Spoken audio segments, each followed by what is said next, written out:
Je suis la justice. Je suis la nuit. Je suis... Non, bah, je suis Décade du cinéma des potes, voilà, bon, rien de particulier à dire.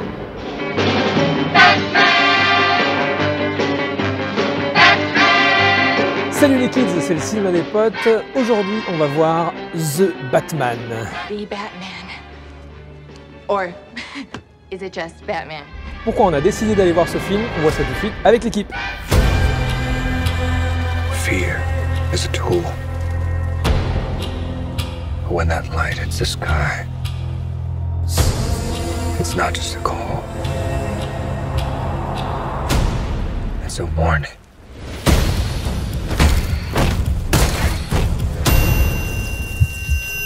Alors, pourquoi je veux aller voir Batman? Écoutez, je crois que la réponse est sous nos yeux. Déjà, la raison numéro 1, c'est parce que c'est un Batman. C'est mon second super-héros préféré, égalité avec Spider-Man. Parmi les trucs qui me passionnent au cinéma, il y a Star Wars, James Bond et il y a Batman. Ah, Batman. Même petite, j'avais vu aucun film, mais juste le logo, j'étais waouh, c'est Batman. Ouais, j'ai une énorme passion pour Batman qui a été surtout déclenchée par le film de Tim Burton en 89, que j'ai vu tout petit au cinéma. Et celui qui m'a apporté vraiment ce que je rêvais d'un Batman, c'est évidemment ceux de Tim Burton.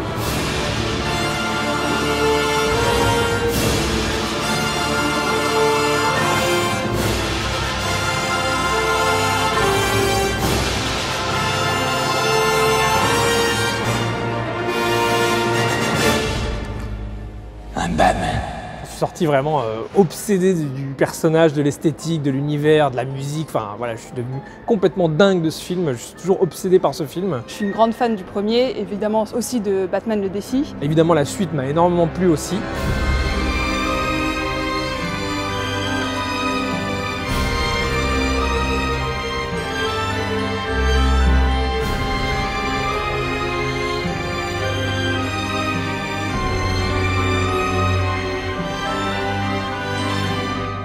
Mais il y a aussi la série animée des années 90, voilà pareil, l'esthétique, le design du Batman, je le trouve super chouette et les histoires sont assez cool, bien à suivre quand on est enfant, mais aussi adulte. Je trouve que c'est un super-héros particulièrement cinématographique. C'est quelqu'un qui utilise voilà, son intelligence, sa détermination, son pognon pour gagner, qui n'utilise pas des pouvoirs qui lui ont été donnés. Il y a ce côté toujours un peu film de gangster, film d'action, un peu film de vampire quelque part dans l'esthétique. Il y a toujours un côté gothique. Enfin, disons qu'il y a beaucoup d'éléments de cinéma qui se rassemblent, qui collent avec ce personnage. C'est des films qui sont assez intéressants parce que c'est à la fois des films de réalisateurs, on va avoir des Tim Burton, des Nolan, même Schumacher, on a pas mal de réals qui s'y sont collés et qui tentent d'avoir vraiment une approche très personnelle. Pour la faire courte, les films de Schumacher m'ont rendu hors de moi, parce que pour moi ils ont littéralement niqué un truc qui était génial, mis en place avec Burton et Keaton avec les deux premiers films. I want a car. Chicks dig the car. This is why Superman works alone. J'ai un peu grandi avec ceux de Nolan et ils sont cool, mais c'était pas vraiment ce que je rêvais d'un Batman en fait. C'est très réaliste, c'est sympa et tout, il y a de l'action. Mais ouais, Christian Bale, je suis pas fan. Nolan a fait quelque chose de très différent, il a réussi à le faire pour moi avec The Dark Knight, mais pas trop avec le premier et le troisième film. Et même le scénario des 3 films de Nolan, je trouve qu'ils sont cool, mais un peu trop incohérents alors que c'est très réaliste. This city deserves a better class of criminal. I'm gonna give it to him. Moi, tous les films Batman, tous les médias Batman, j'ai pas de problème, je regarde ça avec plaisir en général, même si c'est de la merde. Bonne transition, puisqu'on va parler de Zack Snyder. Et ensuite, bon bah les Zack Snyder, bon, il y avait des choses intéressantes, mais c'était pas la teuf quoi. Globalement, les films sont très pauvres, et pour le personnage de Batman, le personnage de Batman est très pauvre dans ces films.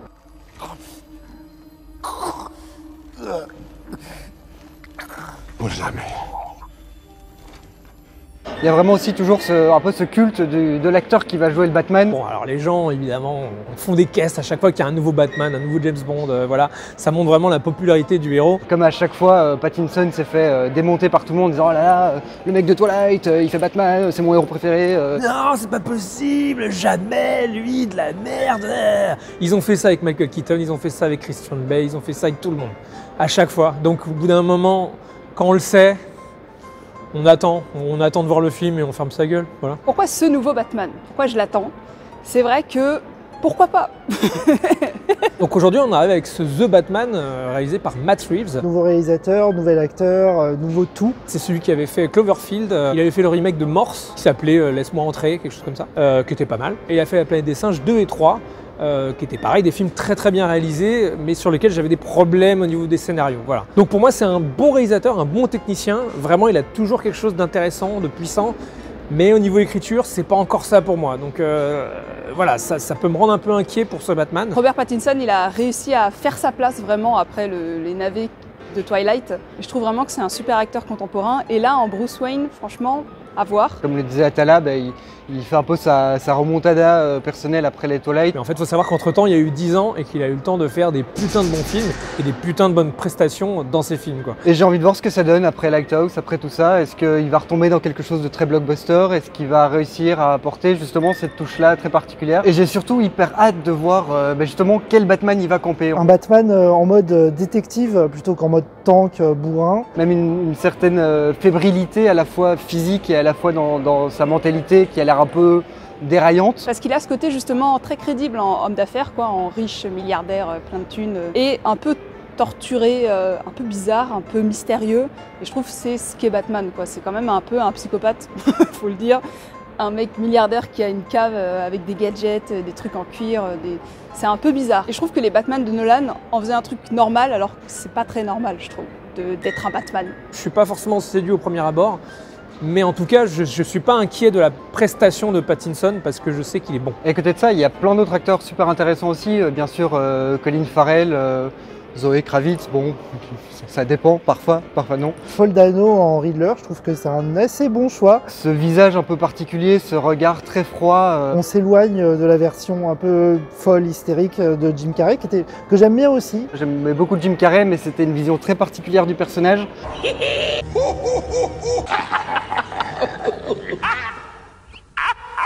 Cette version du Riddler fait partie de cette vision plus terre à terre et ça a tout pour me plaire, quoi. Je suis très curieux de voir comment ils vont gérer ces différents méchants. C'est souvent un écueil de films de super-héros de vouloir faire trop et de se rater un petit peu. Et surtout, c'est le premier film Batman standalone où il ne doit pas partager l'affiche depuis 10 ans après les Nolan, donc ça se rate pas quand même. Avec ce film, on nous vend beaucoup un Batman détective, voilà, qui fait des enquêtes, qui résout des mystères, qui élucide des trucs. Voilà. Et moi j'ai envie de voir ça parce que on le voit pas tant que ça en fait dans les films. On l'entrevoit un peu dans les Burton, je trouve, mais la plupart du temps les Batman qu'on voit c'est je pète la gueule à tout le monde, ah ma bagnole elle est trop bien. Et ne parlons même pas du Batman de Nolan où c'est littéralement Do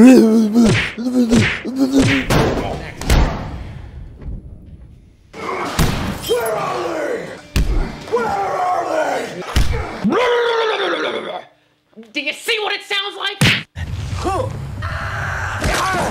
Where is he? Where's the trigger? Where is it? You never give it to an ordinary citizen. Where is it? Where's the trigger? Where is it? Where is it? Waouh, le détective, un bon détective, waouh, la finesse. Ça s'appelle ça le Batman front kick, quoi. C'est le Batman qui arrive et qui pète la gueule à tout le monde. Et je sais qu'il y a plein de gens qui sont en mode « Waouh, génial, il pète la gueule à tout le monde, hein, c'est incroyable ». Mais moi, ça me saoule en fait. Moi, je veux voir un Batman un peu plus subtil, un peu plus classe, un peu plus fantasmagorique. Ça aussi, ça fait longtemps que je ne l'ai pas vu. Parce qu'il y a tout un aspect un peu gothique, un peu presque à la Dracula. Chauve-souris, c'est quand même son animal un peu de base. Donc, vampire, Dracula, enfin, il y a quand même un truc à explorer là-dedans. Et je trouve que ça fait des années qu'on n'explore plus du tout ce truc. Il n'y a que Burton qui le faisait à l'époque, par son goût du gothique et des films d'horreur à l'ancienne. Donc, j'espère retrouver un peu ça. Pas sûr qu'on le retrouve. Parce que vraiment, devant la bande-annonce, je faisais un plan, j'étais là, waouh! Et l'autre plan, je faisais, j'étais vraiment en dents de scie. Donc, à voir, mais vraiment, j'ai de l'espoir. On sent que ça reste proche quand même d'un réalisme à la Nolan, mais qu'ils ont cherché quand même une autre approche esthétique. Très classe, finalement, un peu terre à terre, mais pas trop. Et j'attends de voir ça parce que je crois qu'elle me plaît plus. Et des fois, je vois des plans effectivement un peu moches, avec des dialogues un peu con-con dans la bande-annonce. Je sais pas, je suis mi-chaud et j'ai mi-peur. Voilà, mi-chaud, mi-peur. Une petite pointe d'optimisme, mais voilà, assez teinté par la relation que j'ai avec DC. Quand ils font des bons films, c'est les meilleurs dans leur catégorie. Meilleurs que Marvel, mais quand ils font des mauvais films, c'est vraiment très très mauvais, quoi. J'y vais avec un petit peu d'optimisme encore une fois. Donc on va voir ça. Je suis chaud, mais je suis inquiet. Mais je suis quand même chaud parce que c'est quand même un Batman et donc voilà quoi. Come on, vengeance.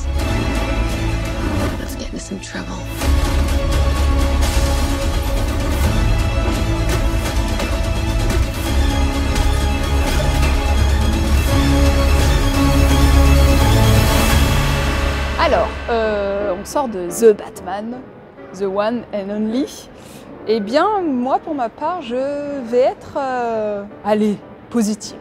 Globalement, moi, j'ai passé un assez bon moment. Il y a plein de choses à aimer et plein de petits trucs à détester. Non, je vais pas être si dur que ça, à ne pas aimer, on va dire. Juste, je vais être moins dur. Ah, c'est un film très difficile à juger pour le coup pour moi. Globalement, j'ai trouvé ça pas mal, mais je suis très mitigé sur plein de trucs. Cet échange entre des moments vraiment très détectives, très contemplatifs et quelques scènes d'action qui viennent rythmer tout ça, moi, m'a entraîné dans le film et vraiment, je n'ai pas senti les 3 heures passer. Apparemment, on m'a dit que c'était 3 heures, mais je vous crois sur parole parce que moi, je les ai pas sentis passer. Je parlais en intro de l'aspect détective de Batman qu'on voit peu souvent dans les films. Bon bah là, effectivement, il y a vraiment un accent très fort là-dessus, plus que sur le côté action finalement. Ça, c'est assez cool. Et du coup, moi, ça m'a vraiment satisfait sur ce côté détective que je cherchais un petit peu, qui est souvent mis de côté dans les Batman, où c'est plus un gros bonhomme qui casse des gueules. Mais je trouve que l'enquête est pas toujours hyper intéressante. Par moments, ça patauge un petit peu et on sent qu'ils essayent de noyer la sauce et que c'est en vrai un petit peu évident. Donc c'est compliqué de se sentir vraiment complètement investi parce que parfois les personnages sont un peu con-con pour le plus grand détective du monde. Je lis les indices, je comprends que nanana, mais c'est pas... Sur 3 heures quand même, c'est pas... Allez, tu vois, c'est pas si intéressant quand même. J'aurais même pu regarder un bon film de Batman, une enquête de Batman pendant 3 heures avec aucune scène d'action. Qui reprend un peu le réalisme des films de Nolan, mais dans une esthétique qui me plaît plus, qui personnellement m'a plus touchée. Le film baigne clairement dans une grosse inspiration à la David Fincher. Clairement esthétiquement, mais même dans la volonté de faire une sorte de truc à la Seven, mais en moins bien. J'étais un peu devant le truc en mode ouais, dans Seven c'est super, hein, mais là tu sais pas le faire. Hein. Voilà, t'es pas David Fincher, hein, désolé, mais merci, sympa, nouveau, mais pas nouveau en même temps. Tu vois, donc, tu vois. Il y a une voix off très film noir tout le long et tout, ça m'a fait penser un peu à Rorschach dans Watchmen. Donc ouais, un film noir dans Gotham, gothique, avec Batman, ça pouvait que me plaire. Même si bon, maintenant c'est pas non plus groundbreaking de faire un Batman très sombre et un peu dark, mais j'ai trouvé cette approche-là super intéressante et graphiquement, je trouve qu'il a réussi à faire quelque chose de très contrasté et très sombre comme on voit beaucoup dans les DC, mais sans tomber dans cette caricature de plans où tu vois rien du tout et qui sont complètement sous-exposés. Il y a une vraie identité visuelle qui se démarque carrément de ce qui s'est fait avant dans le style Batman. Pareil pour les couleurs, pour moi c'est très gris, il y a vraiment des trucs qui sont très sous-ex, on n'est pas du tout dans le contraste, on est très loin de l'esthétisme burtonienne, ou encore dans les fulgurances de Nolan où il y avait vraiment ce côté très réel du bitume, de la vitesse. Là on est dans un entre-deux, un petit peu gris, un petit peu fade, qui parfois marche. Et les scènes d'action, par exemple, je les ai trouvées très réussies. Notamment les combats de Batman m'ont rappelé un petit peu ce que j'avais vécu en jouant au jeu Arkham, que d'ailleurs je conseille à tous. Comme c'est vrai que ça parle beaucoup, que c'est une grosse enquête, ça fait beaucoup de blabla, les scènes d'action sont assez fraîches, je trouve. Et elles divertissent vraiment le spectateur, je trouve, puisqu'elles sont assez originales, assez découpées, assez mises en scène. Globalement, Matt Reeves, c'est un bon technicien. Il y a des fulgurances, il y a vraiment des super moments, notamment dans les scènes d'action. Mais globalement, c'est pas un très bon réal pour moi. C'est-à-dire qu'il y a vraiment des scènes de dialogue où le découpage est quand même très basique, très télévisuel encore une fois. Il y a des plans un peu poseurs, c'est vrai, mais ils sont beaux, du coup je pardonne. Nolan faisait des plans aussi poseurs, mais avec voilà Christian Bale qui fait il comprend rien. Et sur un fond gris avec juste le Manhattan derrière, donc bof. Comme disait Atala, il y a un vrai travail sur Gotham, beaucoup plus que dans les Nolan, que pourtant j'adore. Un Gotham proche de la réalité, mais avec un petit twist qui fait qu'on rentre très légèrement, on touche du doigt le domaine du supernaturel. Ça se démarque complètement du Gotham de Nolan qui est en fait juste Chicago. On a moins ce côté, comme le disait Zoxip, où on voit un peu que c'est Chicago dans les Batman de Nolan. Là, on a vraiment une ville qui a son identité propre, elle est bien sointante, elle est bien dégueulasse, elle a vraiment une image très forte. Moi, le Gotham City, je ne l'ai pas vu dans le film, c'est-à-dire qu'on voit que le Gotham City est très crade et très urbain, très moderne, mais il y a très peu de plans larges, de plans qui te situent dans l'action, des plans amples. On est souvent dans un découpage très claustrophobique, pas très riche en fait, pas très composé, pas très intéressant en fait. Sauf à certaines fulgurances où wow, d'un seul coup tu as des plans hyper stylés, incroyables. Sur 3 heures, on a quelques minutes de génie, mais c'est peu pour un film de 3 heures quoi. J'ai vraiment bien aimé le fait qu'il prenne son temps pour situer un peu la ville pour qu'on voit les différents endroits. On sent vraiment cette ville beaucoup plus habitée que dans pas mal des anciens films. Il y a aussi des aspects qu'il a inclus dans ce film-là qui n'étaient pas dans les Nolan, c'est l'aspect un peu gothique. Donc c'est vrai qu'il y a des plans avec le manoir, avec des cimetières, tout ça. Bruce Wayne, il aime pas la lumière du jour, il a ses lunettes de soleil, c'est un peu un vampire. Une phrase que je dis souvent sur Batman, c'est qu'il y a quand même une limite au sérieux qu'on peut donner à un homme qui se déguise en chauve-souris, quoi, dans un film. Et je trouve que ce film est à la limite de ce qu'il ne faut pas faire. C'est à la fois presque plus réaliste que les Nolan, dans la mesure où il n'y a pas d'hors-champ, on a l'impression de voir chaque truc que fait Batman, limite on le voit ouvrir des portes, tu vois, enfin, il n'y a pas ce truc de « oh il disparaît comme par magie », voilà. Je dirais il y a presque trop peu de mystère, quoi. Des moments où on le voit enfiler des combinaisons qui existent dans le vrai monde, le faire arriver un peu en marchant comme ça, de manière un peu simple. Pour moi c'est pas intéressant, quoi. Batman c'est un personnage un peu aérien, un peu mystérieux. Dans le monde qu'on nous dépeint, le costume de Batman n'a pas d'intérêt, en fait. Le fait qu'il ait des pointes, qu'il ait une cape, c'est limite ridicule, quoi. On en vient à se poser la question, genre pourquoi il n'est pas juste en Robocop, en fait? Pourquoi il n'est pas juste en ninja? Pourquoi il se fait chier, en fait? Pour moi, il faut créer un monde autour et il y a une façon de filmer ça et je trouve que le film le fait pas assez à mon goût, quoi. D'ailleurs, dans cet esprit, on retrouve d'autres personnages de l'univers Batman qui sont bien connus. Il y a le Pingouin. Le Pingouin, c'est Colin Farrell qui est déguisé en De Niro, quoi. Voilà. C'est pas un pingouin, quoi. C'est juste un mec un peu gros, bizarre. Catwoman, elle a une cagoule. Mais on fait un peu le minimum syndical, genre voilà. On n'est pas parti pour rêver, quoi. On n'est pas dans le rêve, dans la magie. On est dans, non tiens, voilà, l'enquête. Voilà. Et ça, pareil, ça me frustre un peu, quoi. Le film a moins d'incohérences que dans les Nolan, je trouve. Des moments où tout d'un coup il y a des choses qui arrivent ou des choses qui sont dites où tu fais quoi? Et en fait, on te met plein de paillettes dans les yeux, t'as rien vu. Haha. Là ça va, il y en a beaucoup moins, mais il y en a quelques-unes quand même. L'apparition de la voiture, de la Batmobile, elle pof de je sais pas où, elle arrive comme ça parce que ça va être la scène de la poursuite en voiture sur l'autoroute, vous allez voir, ça va être génial. Ça arrive de temps en temps des petits plans où tu poses quand même 2-3 questions de qu'est-ce qui se passe en vrai derrière, mais voilà, c'est quand même un petit peu jouissif de voir des grosses images très, très fortes. Mais comment ça se fait que la voiture est là? Comment, pourquoi c'est pile poil à côté du hangar? Genre, d'où elle sort, quoi, cette voiture? Et après, c'est pas grave, regarde, la course-poursuite est incroyable et tout. C'est vrai que la course-poursuite est assez intéressante. La caméra est souvent collée à quelque chose, soit à Batman, soit à sa voiture, à sa moto. Je trouve ça assez frais, assez nouveau. Je trouve que le film, parfois, jongle de manière un peu maladroite entre l'ultra-réalisme et d'un seul coup, la fantaisie, tu vois. Comme le film essaye d'avoir justement ce ton très ancré dans la réalité, très sérieux, il y a même des passages qui vont parler de politique, donc pour vraiment rendre cette ville vivante et crédible. Du coup, quand il y a des petites scènes qui sortent un petit peu de ça et qui se font un peu plaisir, que ce soit graphiquement ou dans la scénographie, ça tombe un peu bizarrement parce que ça nous sort un peu de ce côté très ancré, très sérieux. Alors en point négatif, le film est trop long. Je pense qu'il y a 1 heure de trop.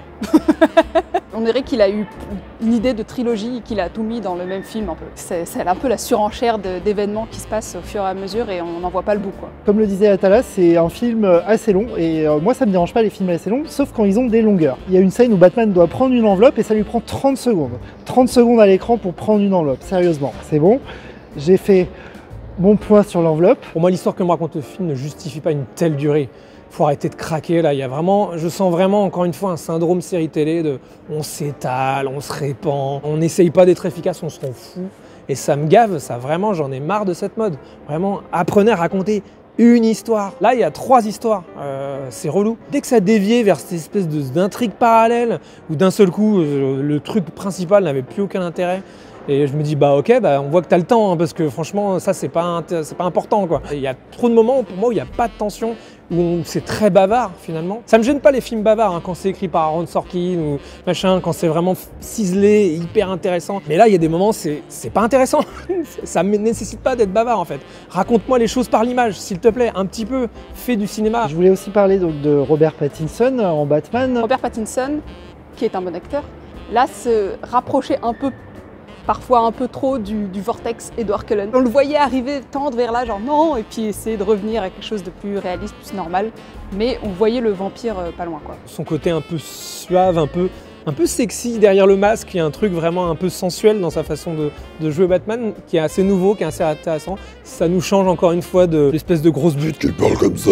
C'est pas mon Batman préféré. Mon Batman préféré, ça reste Michael Keaton malgré tout. Mais je pense que pour cette version-là de Batman qu'ils ont voulu faire, je pense que c'était le bon acteur pour le rôle. Il aurait pas pu jouer le Batman de Keaton, tout comme Keaton n'aurait pas pu jouer ce Batman-là. Et je me demandais justement avant d'aller voir le film comment ils allaient gérer la dualité Bruce Wayne avec Batman, et je trouve souvent que c'est un petit peu survolé. Par exemple, Christian Bale, vite fait, il baille dans une réunion, mais en vrai, il arrive à jongler avec cette vie de Batman et de Bruce Wayne assez facilement. Alors on ne voit pas beaucoup en Bruce Wayne dans ce film. On n'a pas du tout ce contraste entre les deux. Voilà, clairement il enlève le masque, c'est la même personne avec la même voix. Bon, voilà, c'est un délire du film, mais quelque part c'est un élément constitutif pour moi de Batman qui manque. Là, ils ont pris le parti d'aller sur un Batman omniprésent qui phagocyte presque Bruce Wayne, qui existe dans le film, mais qui n'est là que pour être justement mangé par ce Batman qui a pris toute la vie de Bruce Wayne en fait. Un autre point négatif, et là je suis très déçue, c'est la musique. Merde quoi. Bon bah fatalement elle m'a un peu déçu. Je repense juste au thème de Batman, quoi, le premier qui est juste splendide.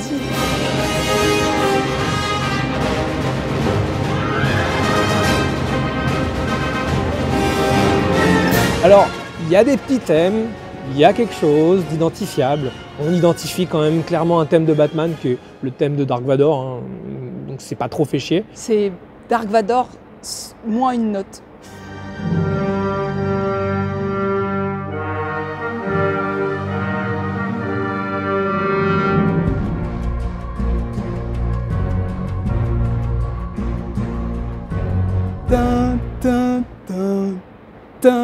Ah, elle marchait pas la note sur le piano ce jour-là. Oh bah vas-y, c'est bon, ça colle.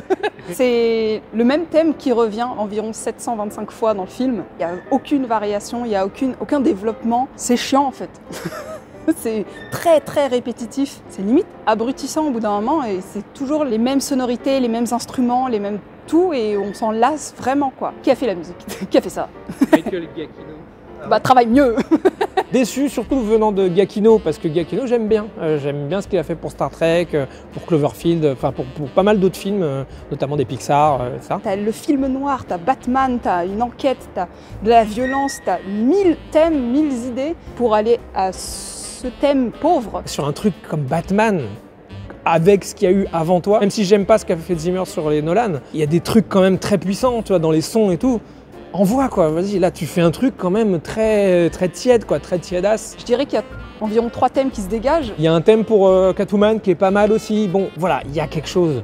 Mais putain, sur un film de 3 heures, Giacchino, sur un film de 3 heures, mon ami. Le thème de Riddle, c'est juste Ave Maria, mais en mineur. C'est aucune originalité, quoi. Vraiment, je suis très déçue. Je voulais aussi parler un peu des acteurs. Ma grosse déception reste quand même les personnages secondaires, même l'antagoniste, où je trouve qu'il y a des choses intéressantes qui ont été tentées. Mais ouais, c'est du Batman, quoi. Il faut faire face à des Nicholson, à des Jim Carrey, à des acteurs qui ont vraiment eu même des Heath Ledger, des rôles incroyables. Et là, ils fonctionnent au sein du film.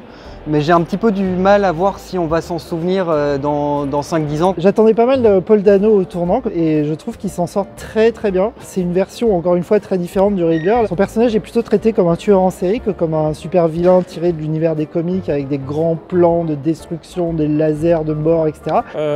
Franchement, Paul Dano je l'aime bien, mais faut pas le laisser surjouer. J'aime bien ce qu'il fait sur la plupart du film, mais à un moment... Il trouve un jouet quoi, il a trouvé un truc rigolo à faire, il le fait un peu trop et ça devient assez gênant, je suis désolé. C'est l'ambiance de l'enquêteur contre le tueur en série. C'est ma cam, je kiffe à fond.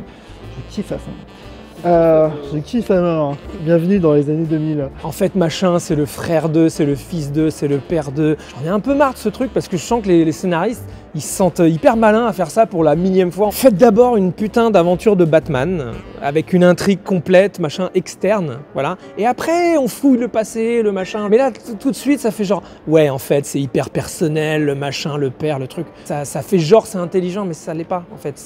C'est un gimmick, c'est relou. J'ai trouvé qu'il y avait quelques problèmes d'écriture qui commencent dès la première scène. L'intro nous explique que Batman est actif depuis plusieurs années, que les criminels savent qui il est et qu'ils ont une raison d'avoir peur de lui. Et pourtant, dans la première scène d'apparition de Batman, l'introduction de Batman, il se bat contre un groupe de voyous et les voyous ne savent absolument pas qui il est. Donc dès le début, on a cette contradiction-là, des dialogues un peu maladroits, des relations entre les personnages qui sont un petit peu rushées, la relation entre Alfred et Bruce Wayne, elle est très superficielle dans le film. Elle marche seulement si on a toute la connaissance du lore de Batman avant, de la relation qu'ils avaient dans les comics, dans les films précédents. Et ça s'applique aussi à la relation qu'il a avec Selina Kyle, qui est pareil, qui est assez rapide, on va dire. On sent qu'ils ont voulu tenter un truc, mais ça prend pas vraiment et c'est parfois un peu gênant. Et ouais, on sait pas très bien pourquoi ils ont voulu faire une histoire, si c'est pas pour la développer plus. Donc voilà, des petits problèmes d'écriture qui plombent pas du tout le film. Moi, ça m'a jamais sorti du film comme ça aurait pu le faire dans des trucs bien plus merdiques, genre Zack Snyder, hein, encore une fois. Donc en conclusion, ça fait quand même du bien de voir un nouveau Batman, de le voir au cinéma, de voir une approche différente de ce qu'on a pu voir ces dernières années. Si vous connaissez rien de Batman, allez le voir comme une enquête de détective avec quelques trucs d'action. Ça pourrait assez bien s'intégrer avec l'univers du Joker de Joaquin Phoenix. J'ai vraiment pas passé un mauvais moment, c'est un film que j'ai pris du plaisir à regarder, mais j'ai un petit peu du mal à voir face aux mastodontes qui l'ont précédé, comment est-ce qu'il va se placer vis-à-vis de ça, est-ce qu'on va s'en souvenir. Globalement, c'est un film qui est à peu près réussi à peu près tous les niveaux et qui se tient bien, quoi. Mais c'est juste sur la durée. Je trouve que c'est pas un film fulgurant et c'est pas un film qui m'a beaucoup ému, quoi. Donc bien que ce soit un film avec quand même des défauts, qui soit quand même un peu long, avec des petits passages un peu sur la tranche du aïe, c'est quand même un bon film, je trouve, et assez divertissant. J'ai passé quand même un bon moment. C'est pas vraiment un Batman de personnage, c'est pas vraiment un Batman de réal de ouf, c'est pas un Batman avec l'univers aussi fouillé ou aussi particulier que celui de Burton. C'est un Batman très correct, c'est un super chouette film, c'est franchement, allez le voir, ça vaut la peine, mais je pense pas qu'il va marquer de son empreinte la saga. Je pense que c'est un film qui va beaucoup plaire, hein. En vrai, hein, ça va être un peu le nouveau Batman de référence, je le sens. Mais moi, c'est pas tout à fait mon Batman. Voilà, je suis un peu chiant, voilà, j'exige d'avoir des grands cinéastes, voilà, peut-être j'en demande trop. Ça aurait pu être beaucoup plus resserré, beaucoup plus efficace et beaucoup plus fulgurant. Même si c'est pas mal, voilà. Et c'est pour ça que je lui donnerai la note de 7 sur 10. Donc je vais lui mettre la note de 8 sur 10. Donc je vais lui mettre un 7,5. Je vais lui mettre la note de 6,5, le label Décale.